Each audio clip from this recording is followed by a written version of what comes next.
Okay, good morning. So let us continue the lesson. Let me just do some recap. I talked a little bit about abstraction. I said that when you want to go through the process of abstraction, you actually look at the commonalities between between things. I found this example interesting from Professor Cheng's book, The Joy of Abstraction.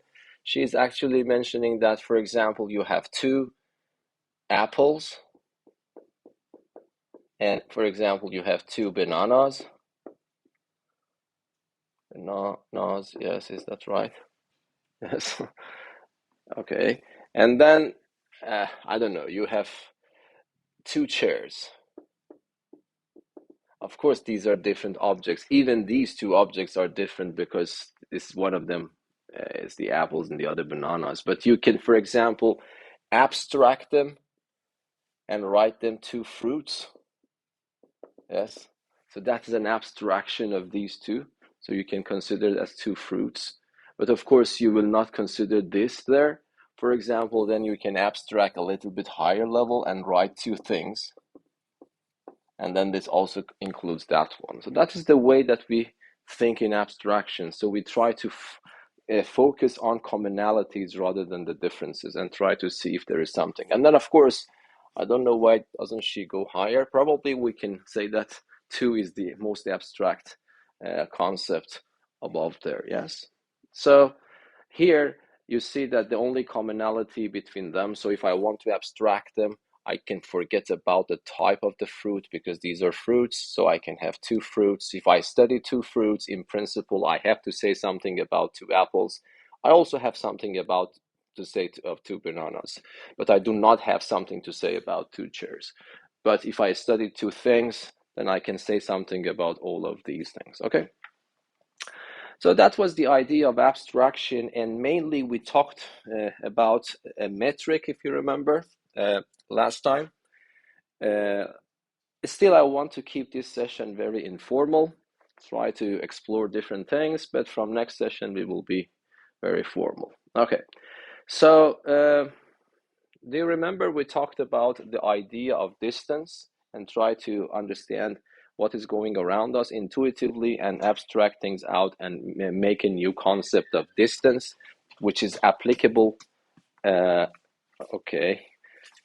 which is applicable from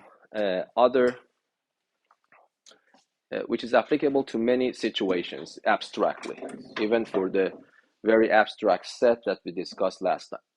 Okay, so what was the distance? For example, if you remember, if I have a set, I will talk about sets very formally later, but for the time being, set is a collection of objects. And then mathematically, if you want to write it, the grammar is to put the elements inside the curly brackets. So you can consider curly brackets as just bags and put things in. And then there are no restrictions whatsoever for what you can put in. Okay, and then of course it is common. So when I am using A, B, C, and D, and etc., I mean objects. So these are letters, of course, English letters, but I mean they are representative of any kind of objects that you can see around yourself, even set themselves. So you can put set into another set. So assume that you have a set, and then I defined the notion of distance, a metric D, which we called it a metric. Do you remember what was the definition? So if I want to define a metric on this abstract set, so how should I write it down? So the metric is a function which acts on this object and gives you a real number back. Okay, so I have used this symbol whenever mathematicians see this symbol. This is called the Cartesian product of two sets, but the idea is very, very simple. For example, if I give you a set to be A and B, and if I give you another set B to be 1, 2, and 3, when I ask you to form this Cartesian product of A by B, what do I mean? I mean that you need to set up all possible ordered pairs. So that's just a symbol. So this is what I want you to understand. In mathematics, symbols are the short way of telling you what to do. So whenever a mathematician sees this and sees that one, and then you want to write this immediately, it means form all possible pairs so that the first component is coming from the first set and the second component is coming from the second set. So what does it mean? It means that I can write A from the first set. From the second set, I choose 1. This is one of those pairs that you can form in so that the first component is coming from here, the second component is coming from here. And of course, this is not the only pair. You need to consider all possibilities. So what are the other ones? So I can take A, 2, I can take A and 3, yes. And then I can go and take B and 1, B and 2, B and 3, okay? Okay, so this is something that you need to understand. Whenever I give you 2 sets and you see this symbol, you need to understand this is what I mean. To construct all possible ordered pairs for which the first component is coming from the first set, the second component is coming from the second set. So whenever you see this, what does it mean? It means that I have my set, I Cartesian product it with itself. So what happens, for example, here, if I Cartesian product it with itself, what happens? It means that I need to set up all ordered pairs for which the first component is coming from the first set, which is A, and the second component is coming from the second set, which is also A itself. So what is that? It's A, and A, because I take A from this one and A from that one, and then I take A and B, and I have A, B, and A, and finally I have B and B. Is it right? Is it understandable? So it's a very, very simple concept. So I give you 2 sets and I ask you to form of the Cartesian product. Okay, and then sometimes mathematicians denote this by abusing the notation as A squared. Okay, so this is why sometimes you see, I don't know, have you seen it in math text? They write the set R and then raise it to power 2. So R squared is a little bit weird because R is a set of numbers, infinitely many numbers. So what do they mean by R squared? They mean R Cartesian product by R. But can you tell me what is this? I just want to try to, I told you that I want to keep this session formal. I want to actually pick up your curiosity more than just giving something formal to you. So can you tell me what is a good representation of R squared? How you imagine it, R squared? Okay, so of course R squared, but what is the meaning of R squared? Well, that might be my question is not that understandable for you. So if I ask you to just imagine R itself, how do you imagine R? Geometrically, let us say. It's very common. You always use it.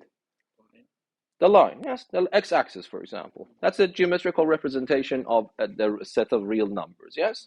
There's a one-to-one correspondence between the elements of the set R and the points on the real line. Yes, please? So does that mean R squared would just be like a normal graph? No, be careful. Don't spoil the problem. Just go to, I want to go through a step by step. So you will realize that if you want to imagine R geometrically, it's a good idea to imagine it as a straight line, yes? But how you can imagine R squared if you want to imagine something for it? This is the skill that I want you to learn, because this world of abstractness gets a little bit of time to get used to, but if you get used to it, it is not that hard. For example, I don't know, you see that some people can walk on their hands, yes, upside down. So it's possible, but it is not that easy. But as soon as you learn it, it's just easy. It's just walking on your legs, yes? So that's exactly the same thing. But of course, walking on your hand doesn't have any benefit except showing off or something. But in mathematics, of course, you can show off if you are a brilliant mathematician. But you can do something for humanities and everything. And you can do a lot of progress and make a lot of progress in science as well. Okay, so what is R squared? So if I ask you R squared, you need to respect the definition. But the point is that how many elements are there? How many ordered pairs I can construct now? Infinitely many, because there are infinitely many numbers here, infinitely many numbers here. So that's not a good idea to list all of them. Yes? So what can I write? I would say that I am interested in all ordered pairs x and y such that what happens? The first component is coming from the first set, and this is the symbol I use for and the second component comes from the second set. So this is the abstract way of imagining R squared. But now can you see what is a good geometrical representation? This is already clear for you. Not graph. The plane itself, yes? So that is the just usual Cartesian coordinate system, yes? Because what happens, this is a copy of R, and that's also a copy of R. So when we cross product them, we are considering all possible pairs so that the first component is coming from the real one and the second. So this is a point here. Yes? And I am considering all these pairs. Every pair corresponds to a point on the plane. So if I consider all pairs, it means that I am considering the whole plane. But be careful, R squared is a very abstract object. This is something that you do to visualize what is going on. But at the end of the day, R squared is just this guy, nothing more. Yes? So like if I could just like try to relate it to when we had a math lesson. Yeah? So we said, so when we drew this graph just like this with real numbers and complex numbers, would you say that it's a representation of the Cartesian product of the real numbers and complex numbers? No, the complex numbers can be viewed as the Cartesian product of R by R. So some people write C is equal to R Cartesian product by R, which is not that. Sometimes people say, because you know that in more higher mathematics, a complex number is not written as x plus yi, it is written as an ordered pair of x and y. Okay? And then they try to give meaning. So that's a good idea, yes. So, but of course, this means that they are isomorphic. It's isomorphic, it's something like equality, but not that strictly. Not that strict. If we have time, we will talk about these things. Okay, but that is a very good idea. Thank you. Okay, so that's R squared. So when I say that a D is a function of xx to R, I want you to feel very comfortable when you see this. Because many people resist to learn these things. These are not very hard things. This is just a summarized long English sentence. So how you should imagine this? Again, I told you that every function means a machine, okay? But this machine takes something here and gives you back something here. So what does it mean? It means the output you get, what type of thing you expect to get out? A real number. So a real number comes out.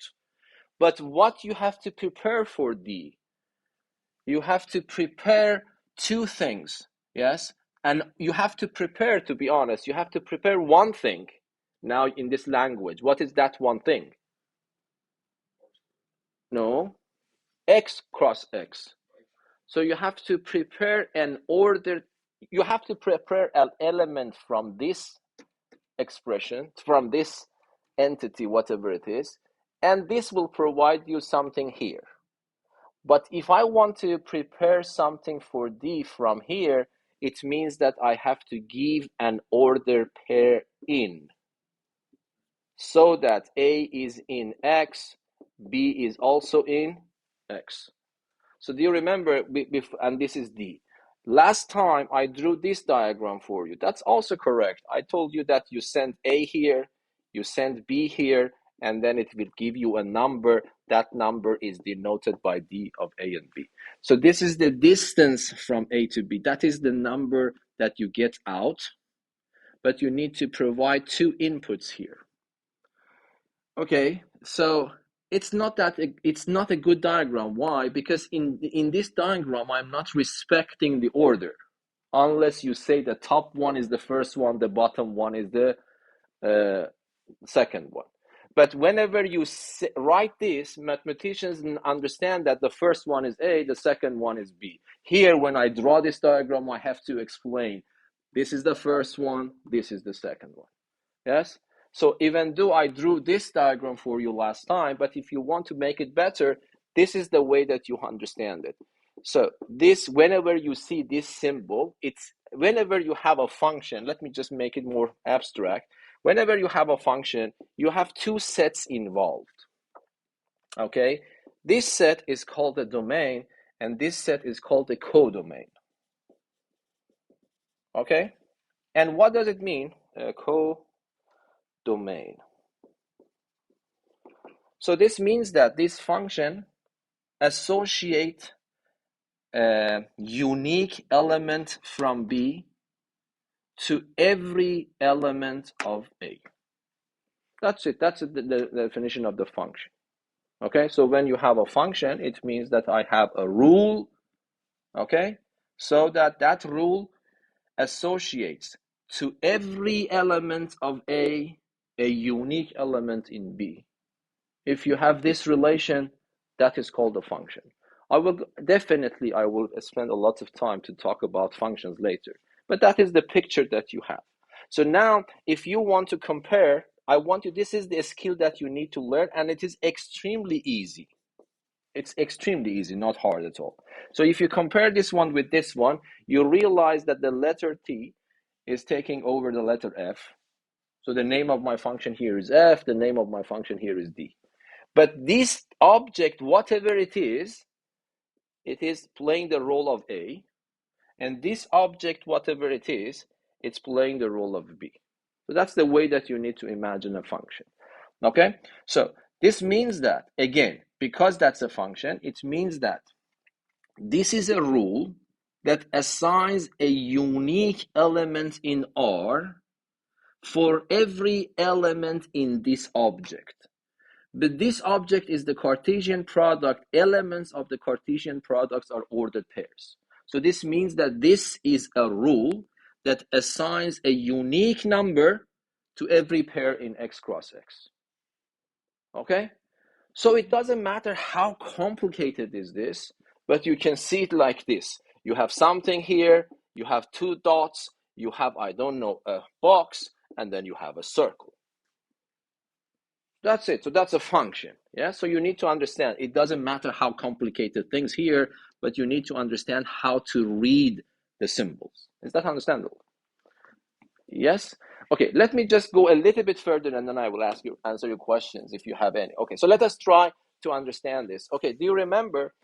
Let me just remind you the definition of a metric. So if I give you a set, by the way, for the time being, let us assume that this set is not empty, because when it is empty, it becomes a little bit technical. I will talk about that later.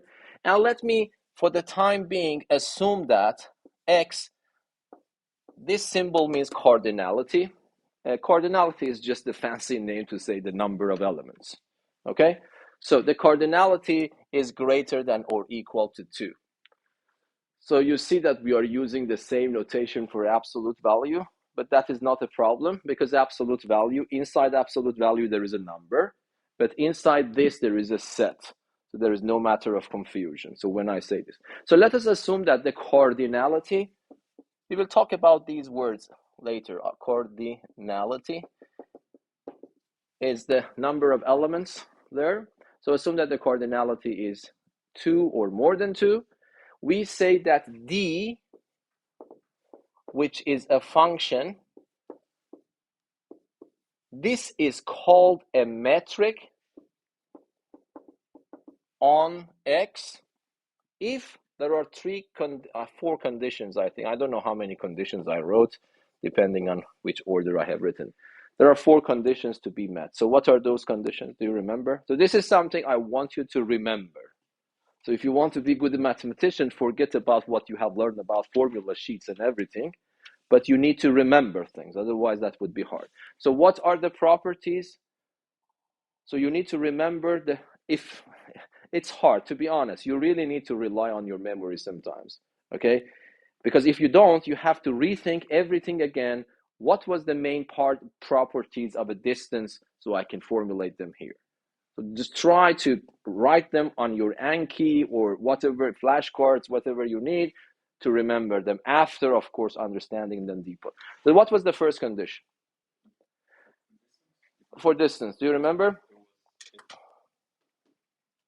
if the output is 0, they're equal. No, before that. Of course, I told you, is it possible, do you think it will cover all R? Do you think that this function can cover all outputs for me? Because this is R. R means negative numbers, 0, positive numbers, rational, irrational numbers. Do you think this D can cover all of them? So it's non-negative. So this means that for all A and B in X, I'm just keeping it informal. So might be we can write it more precisely later. So the first condition is that D of A and B is greater than or equal to 0. Yes, that's the first condition. The second condition is what you said, is that when do you think this becomes equal to 0? So for all A and B in X, D of A and B is equal to 0. If this is the case, then what can I conclude? A and B are equal, and the other way around. Yes? So, and then number 3, do you remember? Symmetry, yes. So for all A and B in X, D of AB, A and B is equal to D, B, and A. And the most important one, triangle inequality. So it means that for all A, B, C in X, D of AC, the distance from A to C is less than or equal to the distance from A to B plus the distance from B to C. Okay? So far, before seeing these properties, this is just a function. Yes? But now, if you have a function with these 4 properties, it's called a metric on X. So if these are satisfied, D is called a metric on X. Okay? Do you remember I described something else for you? What is the meaning of metric space then? Metric space means a set with a metric defined on it. So then this ordered pair, again, this is very strange. This is also an ordered pair. But the first component is a set. The second component is a function defined in that way. This is called a metric space. This is the way mathematicians write it, but to be honest, it means that you have one set, you have a metric on it. If you have these two together, it's a metric space. What is the good thing about metric spaces? I just want to review things. What is good if I have a metric space? Say something, yes? You can find the distance. Yeah, exactly. It means that even I can talk about distances, how points are close together, how points are far away from together, even if this set is extremely abstract. Yes? So the notion of distance makes sense there. By the way, I forgot to say something last time. The notion of distance has a close connection to another notion in our everyday life. I need a word. Distance and this word are really connected. No. Okay, difference is very good, by the way. I didn't think about it, but you are right. Difference is good. We will talk probably a little bit about this difference. But more than another one, which is very, I think, distance and... No, the distance doesn't have any directions. Yes? Distance and length. Yes? So what is length, by the way? For example, if I have this pen, what is the length of this pen? It is the distance between the endpoints. So the length is more or less very connected to the distance. Okay. And do you remember we talked about a metric last time that I applied that to that weird set of smiley, including a smiley face, book, alpha, I square root of 5 star or something. Okay. But let us try, instead of here, let us to be a little bit formal. So let me take x to be r. So there is no restriction whatsoever on x. The only restrictions that I have put so far is that it is not empty and its cardinality is greater than 2. So I hope that you agree with me, x equals to r can be one of the possibilities. And then when I write this, does this make sense to you or not? I just want you to see how many of you understand this symbol. What is this taking from me? It's taking from me an ordered pair. Don't say two real numbers, even though you're right, but it eventually takes an ordered pair from me whose components are coming from R and R. And it gives back a number to me, which is a real number, okay? And I define this in this weird way, okay? I would say that D of A and B is equal to 0 if A is equal to B, and 1 if A is not equal to B, yes? So, I mean, by looking at this, I want to improve your skills. By seeing this, you really need to understand what is the English sentence, Swedish sentence behind all this structure. Is that understandable? So this means that whenever I want to send A, B inside this D, D decides about what to give me as an output. If these two numbers that I send in are equal, it gives me 0. If they are not equal, it gives me 1. Okay? And then hopefully, I don't know how many of you did the exercises, we check that this one. Let us check it again quickly. Do you think that this function that I introduced satisfies this property? Yes, because your output is either 0 or 1. So definitely this is satisfied. If the distance, if D, A, and B is 0, can I conclude A is B? Yes, by definition, because this is either 0 and 1 or 1, and it is 0 if A is equal to B, and it is 1 if A is not equal to B. And of course, if A is equal to B, I can go the other direction. Do you believe that D of A and B is exactly the same as DB of an A?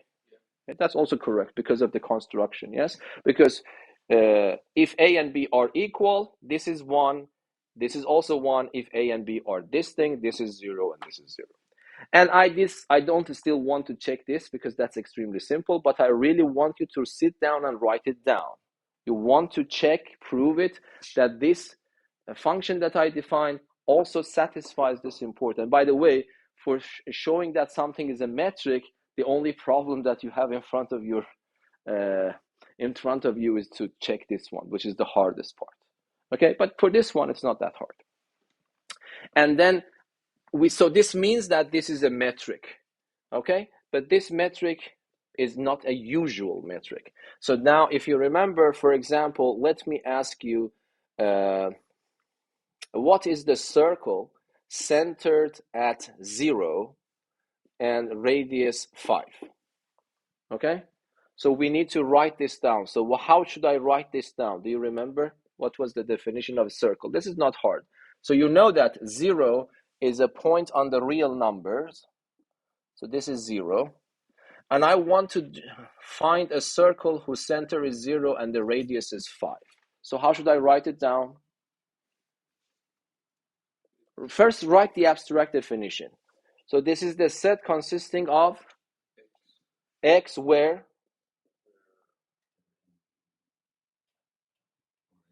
No, my space is this space. Yes, this is my space. Okay, in R, such that the distance from not A to B. You need to respect the notations that you're using, yes? You cannot write X and then write A here. You could choose A from the beginning, but you have chosen X. I wrote X as you said, but what should I write here? The distance from X to 0 should be, this is the radius, 5. Because do you remember, I'm assuming that you remember, COR, O is the center, R is the radius. So this is the radius. So the radius is 5. So what do I put here? I want to find all numbers in R so that the distance of that number to 0 is 5. But is it possible? Not in our set. So what do you mean in our set? Yeah, for our metric. In our metric, the output is 0 or 1. it is not possible to make this distance 5 because I see in front of my eyes the output are either 0 or 1. So it is not possible to make it 5. So you open curly brackets with the hope that you can find something with that property. You cannot. So you get disappointed and close it. And then what happens? This is the empty set. So it means that you cannot find any point whose distance to the zero is 5, which is, of course, completely counterintuitive, because how many points you have in normal life, how many points you can find on this line whose distance to this point 0 is 5? No? 2. 1 5 units on the right, 1 5 units on the left. You have 2 points, okay? But in this case, you don't have any points. Okay? Yes, please. So, maybe we go back, but in the fourth condition there, you say that, I mean, obviously, if you have, I mean, by our definition there, I mean, that would be 1 is less than 2, or less, I mean, because d of a and b plus d of b and c becomes 1 plus 1, which is just 2, right? No, I don't understand the question. This question is not related to that question at all. I was just wondering, because we say that you can't find any point in our metric, which is... Not in metric. We don't find any point in our set. You have to respect the words. Any point in our set, which is at any distance from 0 other than 0 or 1. Yes. Right. But you can't find that the distance from the total distance from 0 to a point to another point can become more than 1, right? No, what's the meaning of total distance then? No, well, I mean... No, distance is something, don't get confused. Distance is a number that we associate with two numbers here. Yeah. That's it. Yeah, because we said that last time, right? That what we found with this set is that basically every point is the center of a circle. No, I didn't say that. You corrected me, because I remember I put something there, or I think Rasmus corrected me. Yeah, I took it off. Well, it becomes a... No, wait, he said that you said that it becomes a circle, which... And so every point... No, don't try to remember things. Yeah. Okay, that is probably time consuming. But do you have any questions here? I mean, I was just wondering. No. Okay, so that's good. I want you to understand this, okay? And then if I change this one, 0, the same 0, but I want to make the radius 1. So what happens then? So I rewrite the definition. The set of all x's in R, so that the distance from that x to where? To 0 is this time equal to 1. Okay? So can you tell me what is this one now? So this means that I want to choose those numbers on this line, or more abstractly, in my set, so that the output of this number, of the output of this pair, for that x and 0 is equal to 1. So, is there any point? For example, do you think this point lives there? Yes? Yeah. Do you think why?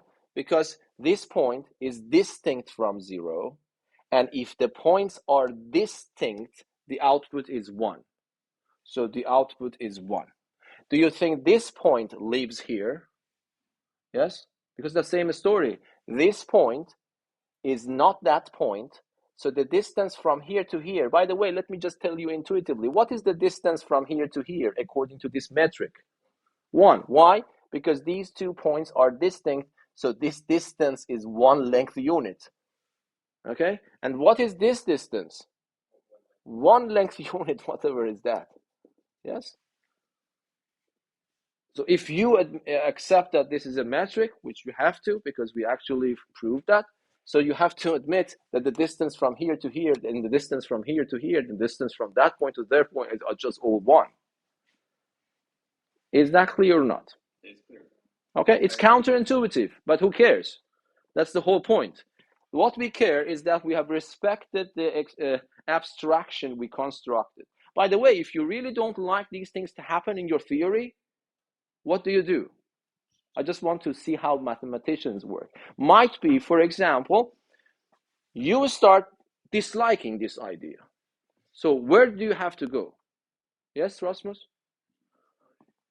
We try to make some more constraints. Exactly. I want the exact is a very good answer. So this means that you have to go and manipulate your axioms. Because if you accept the axioms, that's a logical consequence of your axioms. By the way, we did something very insane here. We tried to look at the distance in our intuitive world and try to abstract things out. And that was, we accepted that this is a reasonable constraints putting on a distance as we understand it intuitively, and then that is a mathematical, that's a logical consequence of our axioms. So either if you don't like this happens, you might say that I don't like the theory of metric spaces, throw them away, or let us try to manipulate these axioms in a way that prevents this situation. I'm not talking about details. I want you to understand the structure. So if you don't like it, you know what to do. You have to go back to your axioms. Yes, please. I was going to say that another axiom you might want to say, because basically what we're saying is that the distance from 0 to our first point is 1. The distance from 0 to our second point is 1, and also the distance from those 2 points are also 1. Yeah. Also, all those lengths are equal. Yeah. But it is, yeah, it is equal. It doesn't make sense. No, there is no intuition. That's the point. Yeah. Intuition helped me to set up these axioms.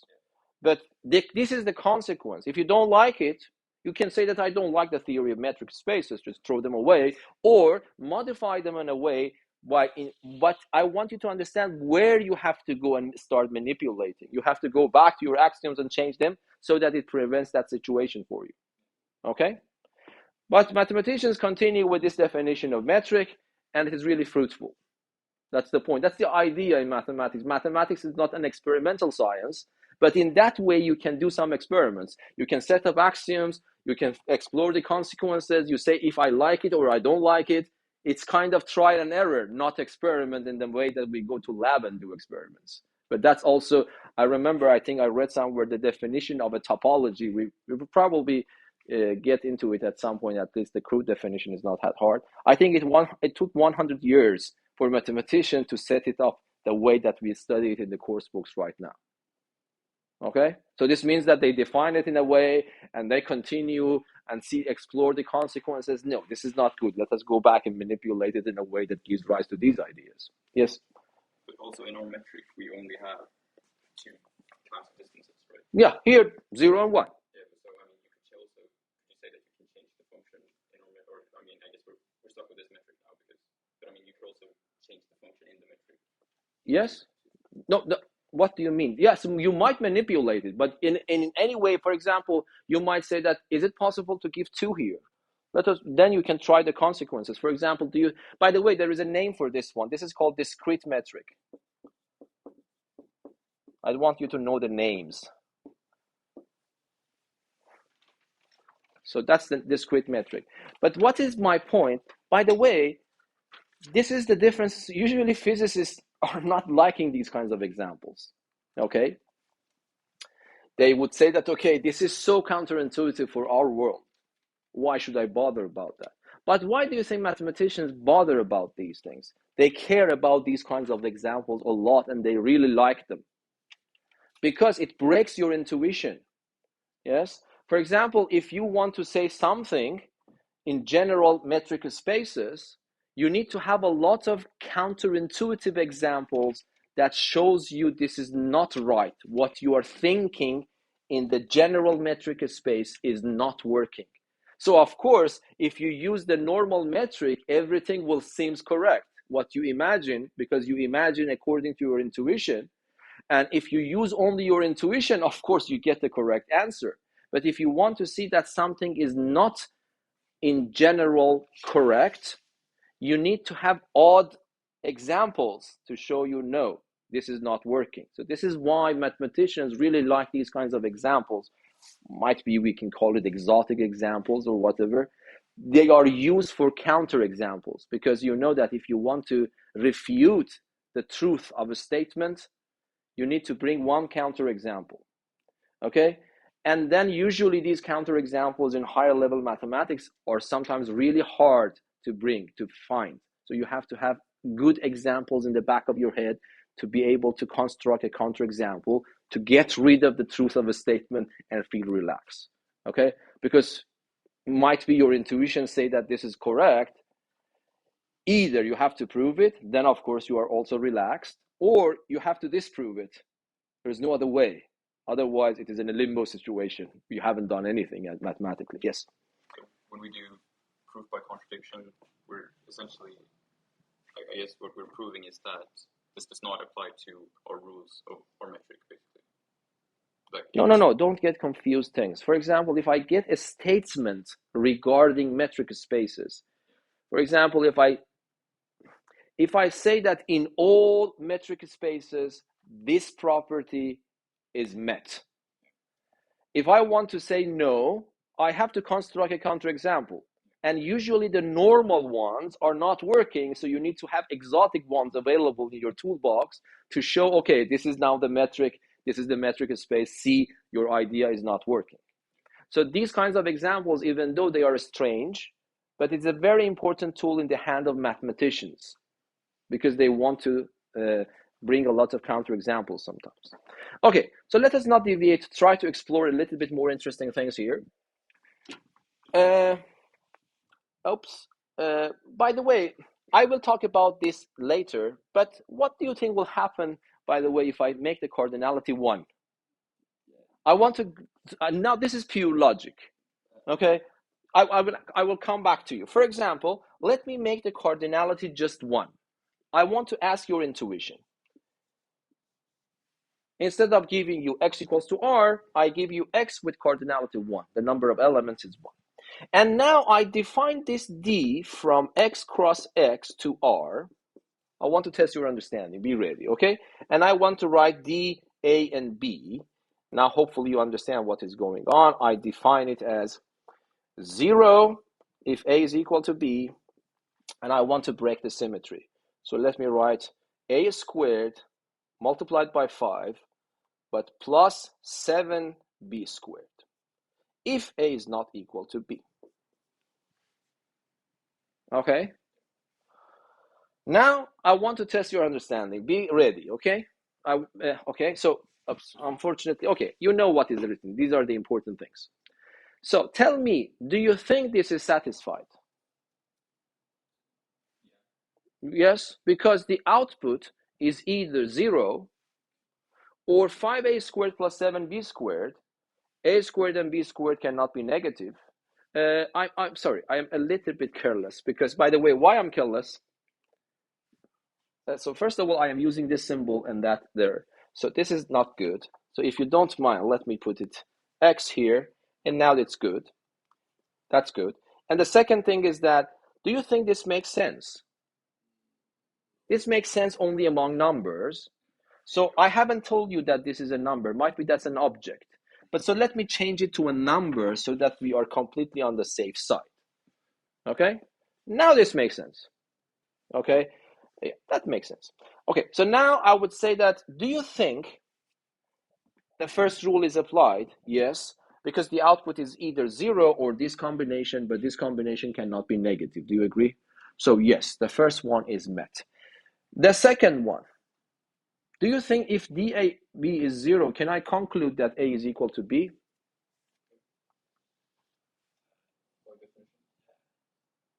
Yes?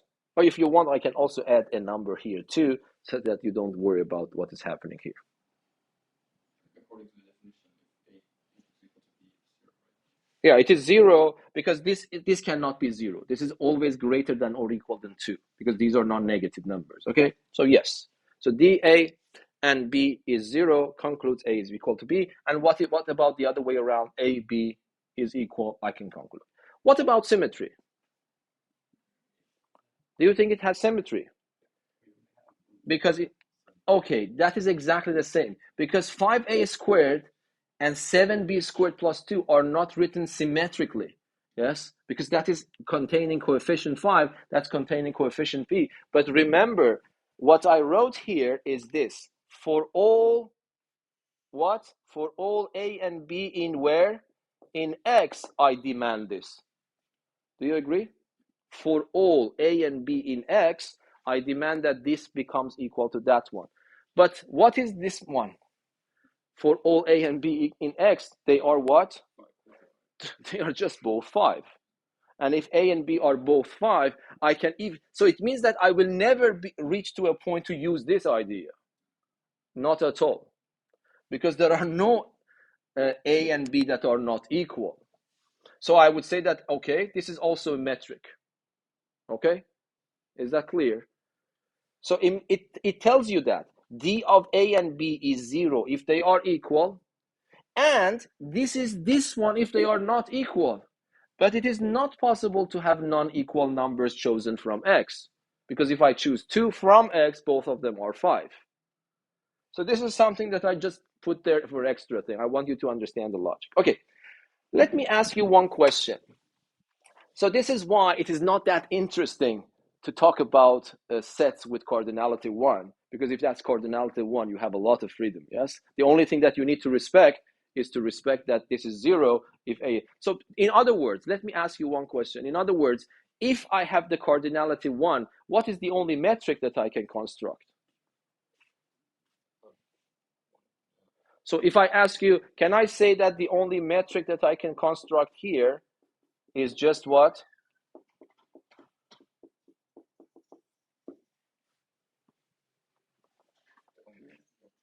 Yeah, it seems so. You can also think about it. So that is why people doesn't talk about the sets with cardinality 1, because in that case, this is the only metric that you can construct. Yes? I didn't catch entirely what cardinality was. Was that just like... Cardinality is the number of elements in the set if the set is not infinite.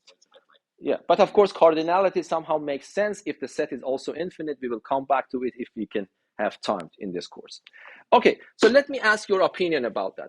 What is your usual metric now? Let us go back to this world. And you write the metric for your world now. Which metric you are using? So let me formulate my question in a slightly manageable way. So I give you set R. A geometric representation of my set is this line. And then I have one origin here.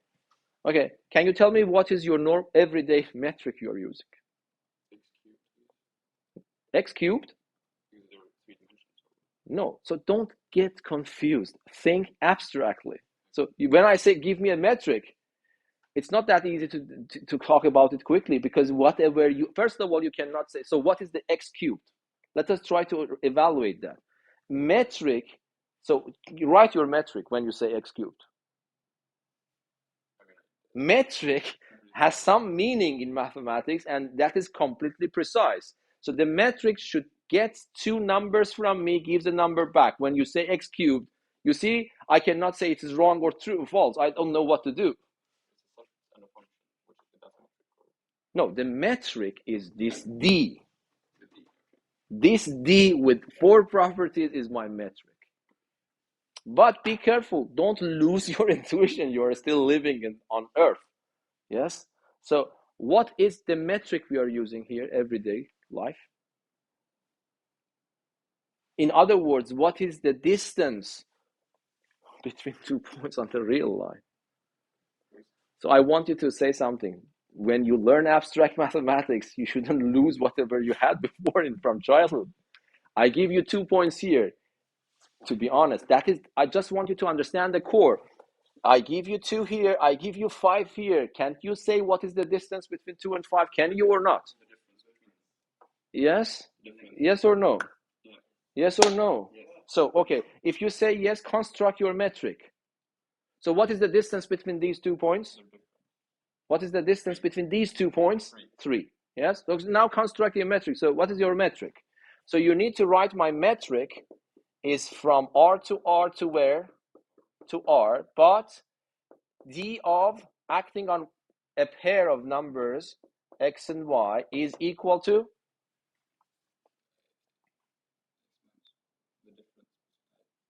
Just say it.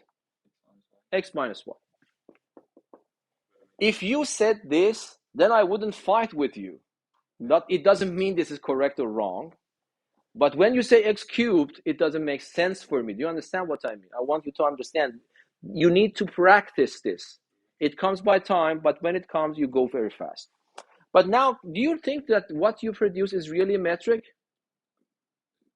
Yes? Absolute value.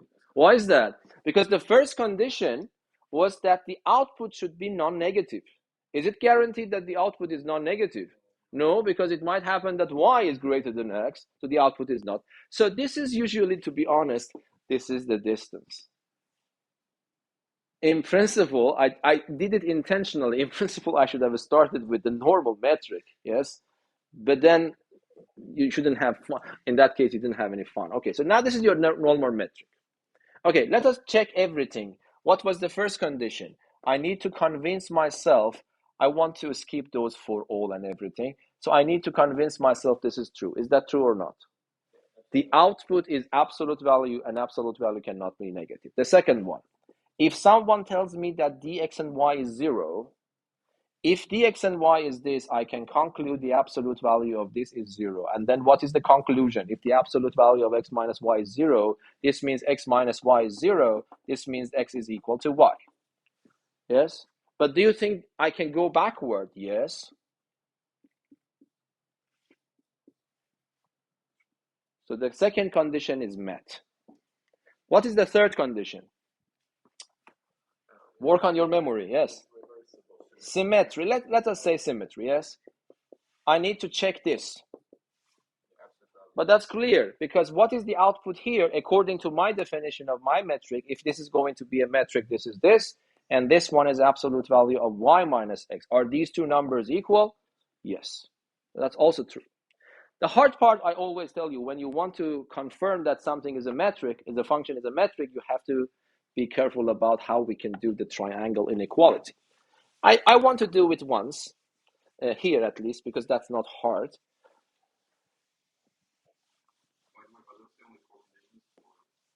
Yes. Yes. So what we have to do, we need to check this. Is it true that the distance from x to z for every choice of x and z in R is less than or equal to the distance from x to, say, y plus dy and z? We need to check this. So if you want to check this, you need to go to a scratch paper, and try to translate them. What is the translation of this one? It's the absolute value of, tell me, x minus c, less than or equal. This is what? The absolute value of x minus y plus the absolute value of y minus c. I need to check this if this is true for all possible choices of x, y, and z in R. Yes? Is it true or false? This is not that easy, but this is true. We have to check it. It's by the way, it's at the right level of your knowledge. Instead of doing that, let me prove this one. I would say that let alpha and beta be real numbers. We show that this is something you need to memorize. Really, it's very important. Okay? So I know that I am supposed to prove this, but momentarily forget about this. Let us prove this one. Okay? And I want you to memorize that. It's a very, very important inequality in mathematics. So alpha, the absolute value of alpha plus beta is less than or equal to the absolute value of the first one plus the absolute value of the second one. I don't want to go through the details. I think it's very easy. For example, you need to consider some cases. For example, let us consider that alpha and beta are both positive.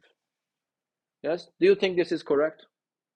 Because if alpha and beta are positive, what is the left-hand side? Alpha plus beta. And what is the right-hand side? Alpha plus beta. Alpha plus beta is less than or equal to alpha plus beta is true. Yes? What about if alpha and beta are both negative? Why that is true? In that case, can you tell me what is the left-hand side if alpha and beta are both negative? No. Because alpha plus beta is negative. How is that possible? The output of an absolute value becomes negative. I am telling you that alpha and beta are negative. Minus alpha plus beta. Do you agree? And then what happens for this one? Absolute value of alpha is minus alpha, not alpha. Alpha is negative. Absolute value of beta is minus beta. Is that true? Yes, because still they are equal. So in that case, that's okay. Another case is alpha is positive, beta is negative, and the other way around. By the way, because of the symmetry of alpha and beta, I don't need to do it for alpha and once for beta, because alpha and beta are interchangeable, yes? So let us assume that alpha is positive, beta is negative. Okay?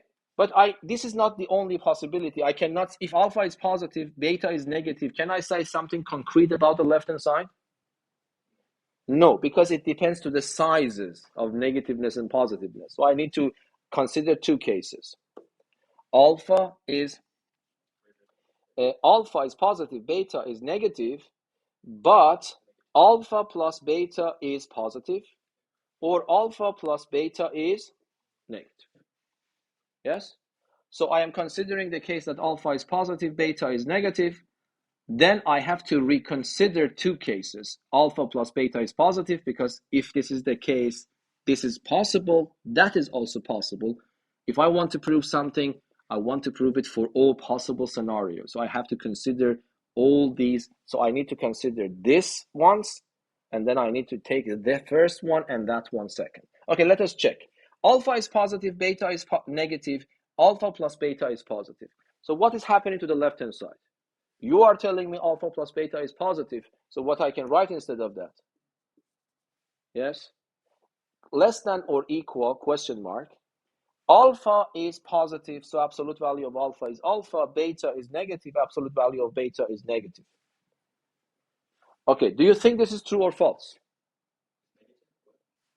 Alpha is positive, beta is negative, alpha plus beta is positive. Then I translated this under these conditions, I got this inequality, I need to check if it is true or false. Is it true or false? Why is that? Because alpha is the same alpha, and beta is less than or equal to minus beta. Is it true? Yes, because beta is negative. Yes? If beta is negative, this is positive. A negative number is smaller than a negative positive number. So that's also true.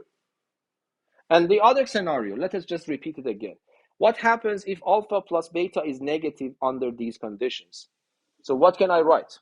Alpha plus beta is negative. What happens for the left-hand side? Just tell me, please. What should I write? Negative of alpha plus beta. Less than or equal, question mark. Absolute value of alpha is alpha.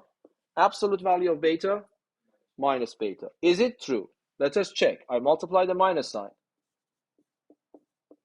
And then this minus beta and minus beta are gone. And minus alpha less than alpha. Is that true? Yes, because alpha is positive. So this means that hopefully you agree with me that's always the case. So the absolute value, this is one of the important. Write it in your notebook, memorize it. Okay. But now, how can I prove this one? This is an algebra. This is a technical problem, not conceptual problem. So you also should be good in mathematics from technical point of view. If you really want to do mathematics, you can understand the concepts. So that is something like seeing a documentary. Okay, you can see a documentary, but if you really want to jump in, you have to be good in doing things. Okay, so what can I do for that one? I would say that, okay, absolute value of x minus z can be written as x minus y plus y minus z. First of all, are you happy with what I have written? There are two questions. Babak, how did you understand you have to do this? There are two answers to this. Either I have seen it before, or I have spent a lot of time to learn that. Okay? Okay, so do you agree with this one? Yeah. In a matter of seconds, you should be able to do that. By the way, you need to improve your skills reading math texts. So don't get astonished. Is it true or false? Check. Is this y or go on? So this is exactly the same thing. But now, why do you think I wrote it like this? Can you tell me?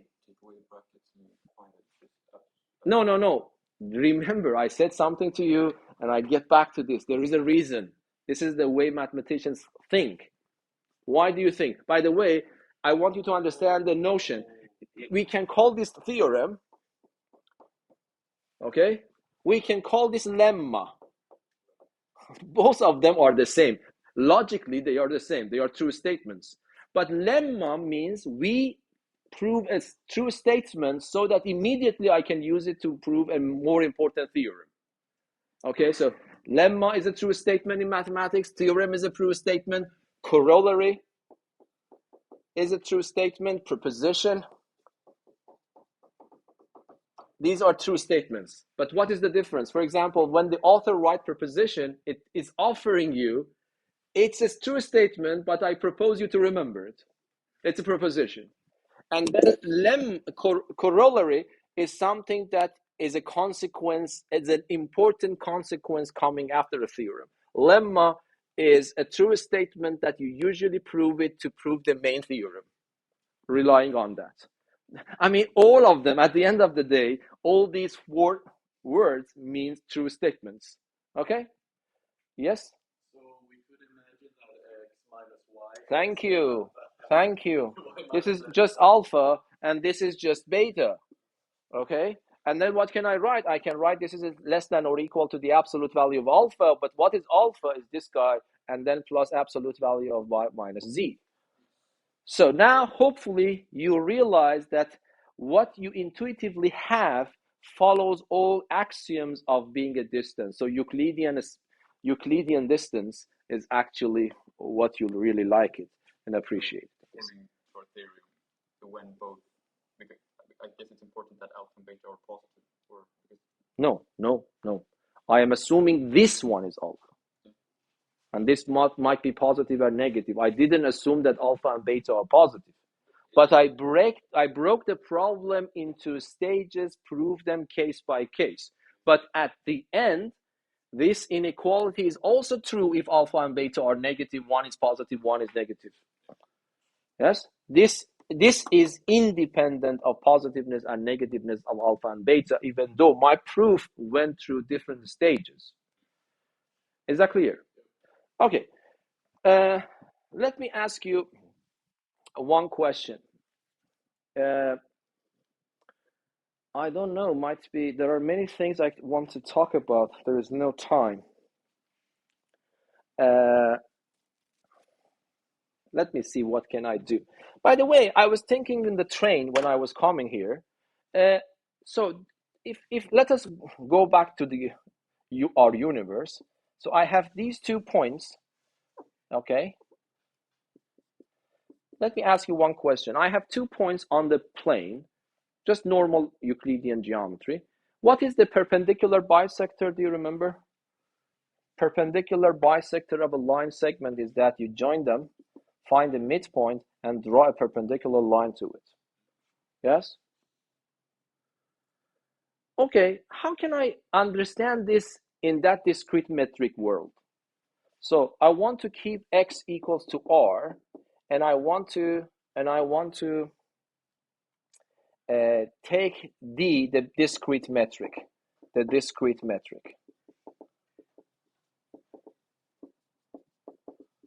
Okay, so how can I make sense of such a thing? Or even more abstractly, the famous set that we had with the smiley face and things like that before. Because you know that there is something I want you to understand, that when you say perpendicular bisector, bisecting has something to do with distances, but perpendicularity has something to do with angles. And then it is again the same story. Is there any way that I can generalize the notion of an angle for a set, an abstract set? I just want you to know the name. Mathematicians have already done that, and that is called the inner product space. So exactly these ideas, I want you to, these fancy names are coming from some kind of motivation. So the metric space came from the fact that we wanted to generalize the concept of distance. But one of the main ingredients of Euclidean geometry is distance on the one hand, on the other hand is angle, yes? So then the question is that, is there any way for me to generalize the concept of an angle? It's harder, okay? But it has been done. And I think the theory is called the inner product spaces. Okay, so this is I just want you to understand now, might be there are many theories that I don't know about, but this is the setup of the mind setup of a mathematician. So, okay, there is an angle. That's a concept. I know it in my everyday life. How can I generalize it to very strange abstract sets? Okay. But even without the notion of angle, that is what I was thinking in the train, might be we can give a meaning to this without the notion of angle. If I don't want to use the notion of angle, just want to formulate the perpendicular bisector based on the notion of distance, can I do that? Let me repeat my question. For perpendicular bisector, you should find a midpoint. You should be able to draw a perpendicular line. Perpendicular means 90 degrees, so I need to know the notion of the angle. But can I reformulate this concept in a way that this definition becomes independent of the notion of angle, formulated solely in terms of distance? Yes? I would say the points that are equidistant from these endpoints. Yes? So because this is the loci of all points. So if you choose a point on the perpendicular bisector, it has this property that the distance from that point to that point are the distances are the same. And on the other hand, if someone tells me that there is a point whose distance from A and B are the same, you can conclude that this point lies on the perpendicular bisector. So I can reformulate the idea of perpendicular bisector only in terms of the idea of distance. So what can I say?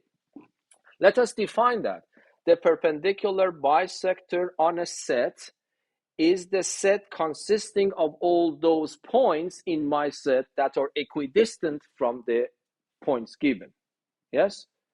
This doesn't have anything to do with the notion of angle. So you see, this is also another abstraction. I just thought about that in the train. Yeah, so we can formulate the perpendicular bisector. But let us go back to our very exotic metric now. Okay, so let us assume that my underlying set is the same set R, or let me make it easier for you. I just give you 2 points here, and I give you the discrete metric. You know about the discrete metric. It gives you 0 or 1. Okay, and then I ask you find or describe the perpendicular bisector if this abstraction is okay.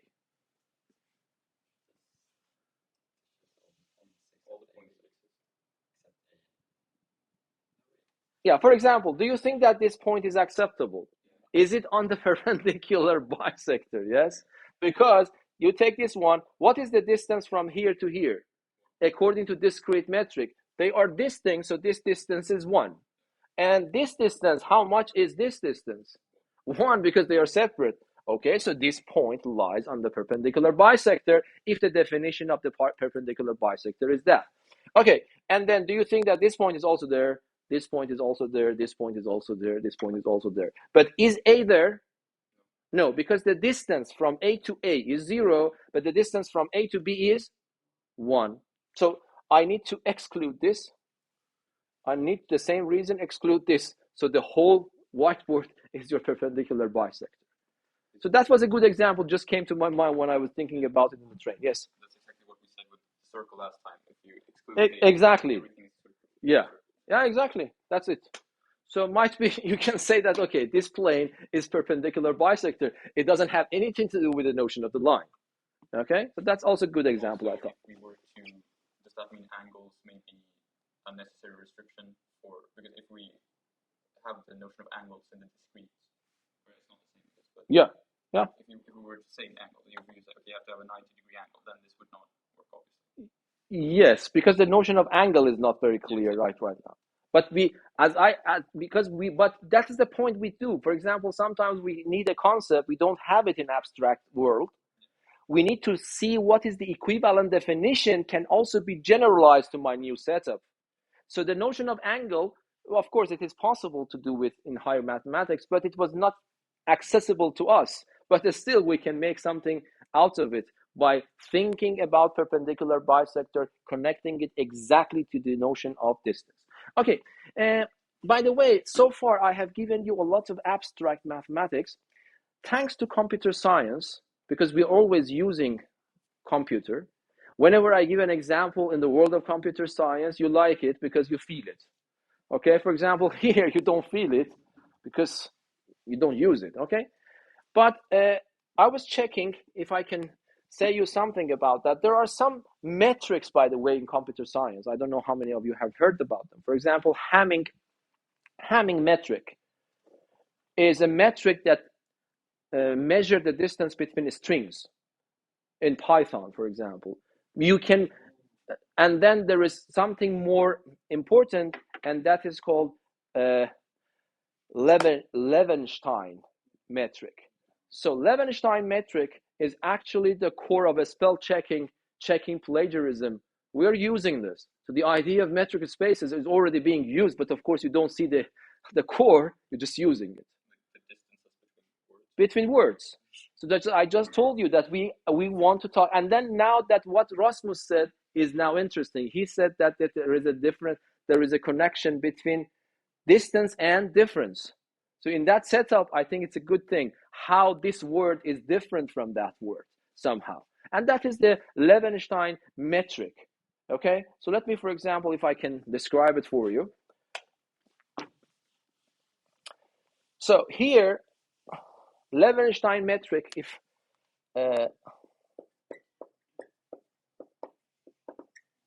so Vladimir Levenstein is a Russian mathematician, okay? So he actually developed a metric so that using that we can measure. Of course, you can make up your own metrics, but that this metric is, I think, as far as I understand, is some base for spell check and things like that. Okay, so if you want to, and then of course, the people who, after I describe that, the people who are interested, they can write a code to generate that, because that's not that easy to calculate that distance. Yes, it's some kind of algorithmic way. But what is the Levenstein metric? So Levenstein metric is a metric. So let me write, by the way, LEV. Usually we use D for metric, but sometimes it is good to write LEV. LEV stands for one letter here, D, with coming from the first word. And then I put some strings, S1 and S2. But what is the meaning of a string? Let us stick to lowercase English letters.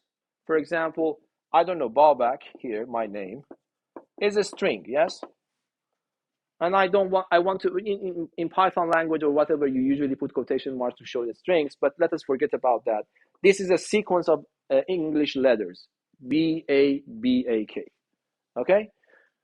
Okay, and then I have another word, for example, kebab, yes? So that is also another one. But of course, in this case, 1, 2, 3, 4, 5, 1, 2, 3, 4, 5. They are, unfortunately, they are the same number of elements. But of course, Levenstein can also work if by the way, 1, 2, 3, 4, 5. In computer science, it is called the length of the string. Okay, so the length of the string sometimes is also denoted by absolute value sign, or sometimes by L or whatever. Okay, so we want to measure the Levenstein actually distance from Babak to kebab. Okay, so how we do that? There are 3 operations, okay, that I am allowed to use. The operations are insertion, okay, and deletion, and replacement or substitution. Okay, for example, let me go from Babak to kebab, okay, by these operations. I will describe them for you. So Babak, I want you to use these operations, take the word Babak, apply these operations to it consecutively in any number that you like, and go back, reach to kebab. For example, what do you think? For example, I don't know. It is not, by the way, hard. The hard part is you want to do it optimal way. That optimal way is extremely hard sometimes. But let me just do it randomly once. Okay, so can you tell me what to do? For example, I can replace B with K. This is replacement. And I repeat everything. Yes? And then what do I do? Replace, for example, what? A with E. And then replace K. This is not a good example, probably. So here, I went from Babak by applying 3 replacement operations to reach the kebab. Okay. Let me, this word, I saw it in Wikipedia. So if I remember, the word was kitten. So kitten, this is also better example because the number of items are different. And sitting. So 1, 2, 3, 4, 5, 6. 1, 2, 3, 4, 5, 6, 7. Yes. So let us use these operations in any way that you like and take me from kitten to sitting. Okay? So I start with kitten. So what do you think I will start? Tell me what to do, what you want to do. Yeah, replacement. I replace K with S. It becomes sitting. Okay? And then what do you do? Which one? This one. Okay? So which operation I use? Replacement again. Insertion. I add one G at the end, yes? The point is that these words are so simple. I don't know. Do you think we can do it? So how many operations took me from kitten to this? 3 operations. We say the distance from kitten to sitting is 3.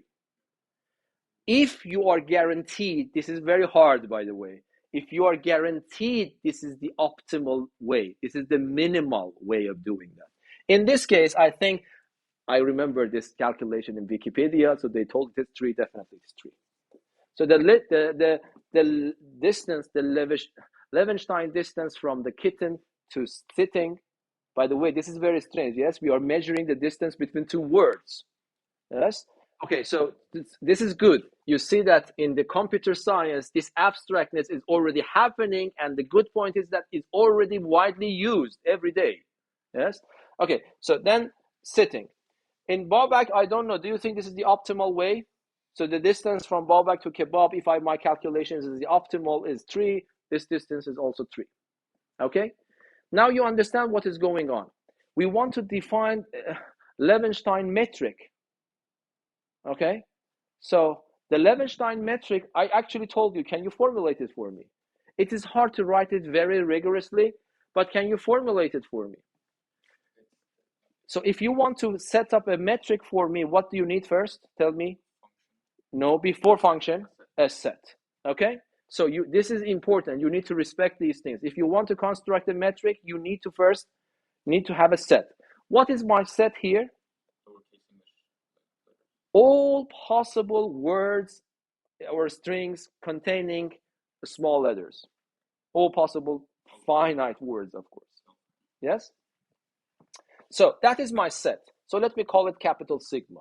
Sometimes people use strange words. Okay. So capital sigma is the set containing of all, let us make it easy for us, English words with lowercase letters. Okay. Of course, it is more than that because some of these words doesn't make sense at all. So this is not good to say English words because when I say English words, the words should make sense. But this is why it is better to use the word string. String means that an arrangement of letters, even if they don't have a meaning. Yes. So this is the difference. So let me correct myself. So this is the set consisting of all strings constructed with lowercase English letters, but the length is fine. Okay. Now, can you tell me first of all, if you want to define Lev metric goes from where to where? Tell me. No, just tell me formalize. Sigma, not sigma to sigma. Don't get confused. The metric goes from your set,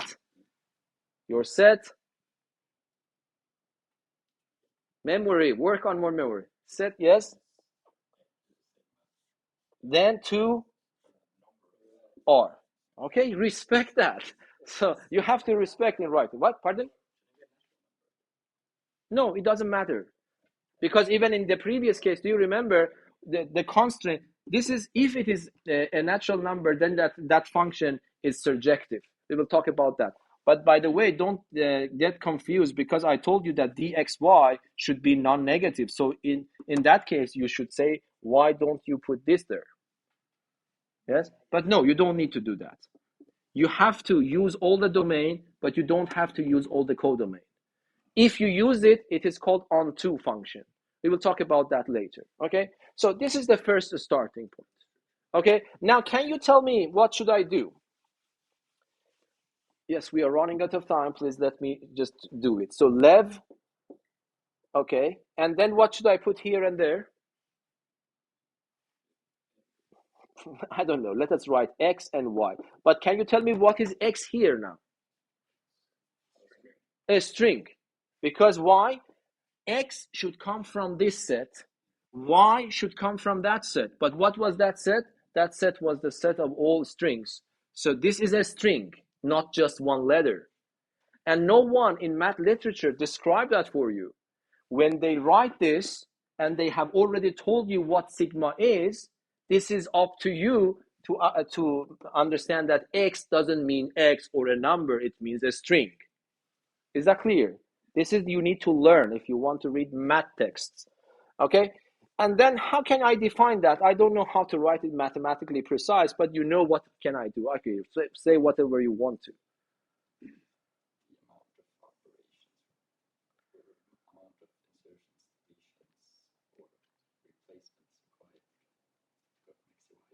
Yes, exactly, but the minimum. Okay, so this minimum is important. So what you do, you say that, for example, I don't know, the minimum,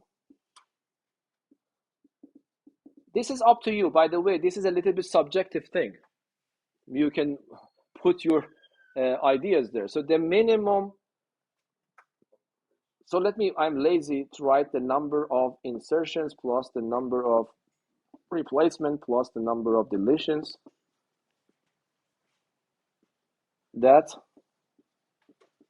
takes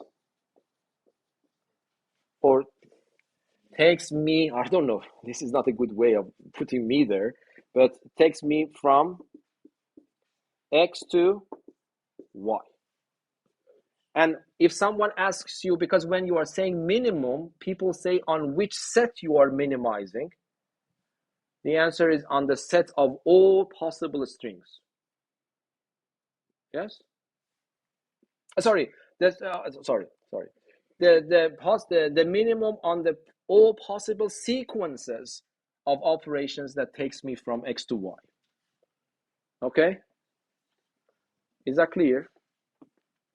So for example, so it is a very bad formula. By the way, that's an exercise. If you are obsessed in writing good mathematics, you can invent your own way to describe it mathematically precise. So the Levenshtein distance from x to y is the minimum total number of insertions, replacements, deletions that changes, let me make it more objective, changes,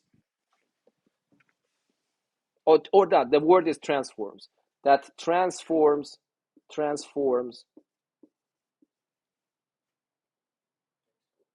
x to y. I'm sure that this is not a very good way, but you understand what I mean. Okay, and probably I will put this as an exercise for you. I want to show that this is a metric.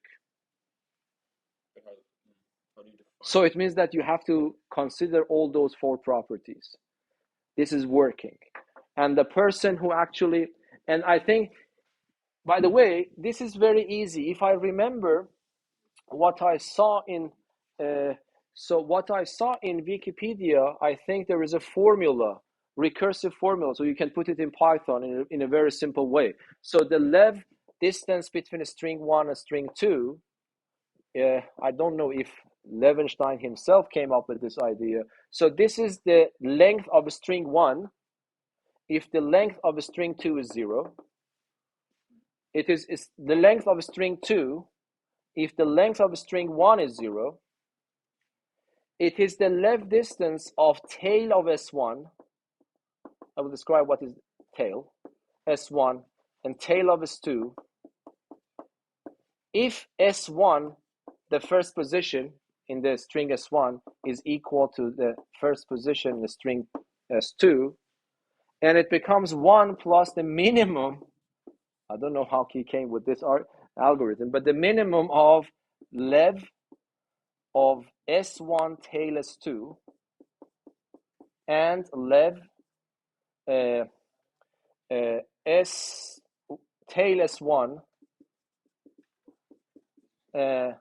S2 and lev tail S1 tail S2.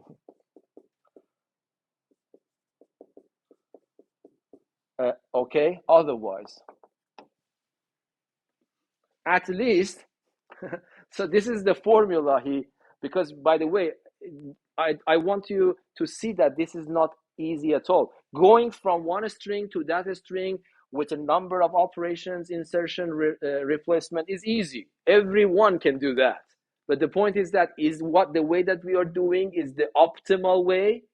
Lev needs that optimal distance, which is not that easy. And he came up probably with this formula. Okay, that's very easy. It tells you that when I put two strings in lev, if the length of the second string is 0, it means that the string is empty. Then the answer is the length of the first one, the other way around. If the first character in my string S1, 0, because in Python I think the string starts from 0, yes? So if the first character in my string from S1 matches with the first character in string 2, then the answer is the lev of tail S1, tail S2. Tail means drop the first ones. So Babak, tail of Babak is abak. You remove the first one. Okay? So this means that if this is the case, remove the first one and calculate lev again. It is a recursive formula. Yes? And if this is not the case, then calculate this lev, S1 tail S2, lev tail S1 S2, calculate lev tail S1 tail S2, and find the minimum and add 1 to it. It gives you the distance. Okay? But even though this is so complicated, it is very easy to formulate it in language, in programming languages, just by recursive formula. And then I don't know what the proof is. If you like, you can think about it. But the proof that this lev is actually a distance is not that hard. Okay? So I will probably try to reformulate it in a way and put the exercises. I told you that below this video, you will find the link to the problems. So I will go through those problems as well. So you see that, so we are measuring the distance of two words. So thanks to computer science, everyone now appreciate that abstractness is really necessary in everyday, because we are using a spell checking. Of course, we don't like plagiarism, but we like spell check, okay? And anyway, any questions? How do you We have to end. You remember the last time we had some, we can discuss later outside, okay? But we have to, yeah, you can write it and then try to check it out. This one, I took it from Wikipedia, so you can check it. Yes, that's exactly, if I remember the exact things correct. I mean, I just define the operations as well in some mathematics. Okay, so let me just stop this one, and we have to move, sorry.